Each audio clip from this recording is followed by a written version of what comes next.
Welcome, today in front of me TCL 10 Tab Max, and I'll show you how to log out from Gmail account on that device.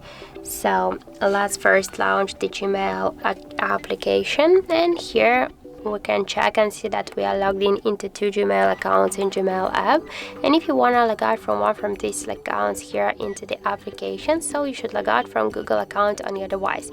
How you can do that? So first let's tap here to manage accounts on this device, and after that we can see that here in Google account settings we just see that to the same account.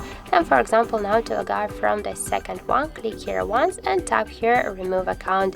After that, click here, tap to remove account again, and that's it. Now in Google account settings we stay only with one Gmail account, and let's go back to the application. We can check and see that we stay here also only with one Gmail account, and that's it. So thank you for watching, and if you find this video helpful, don't forget to leave a like, comment and to subscribe our channel.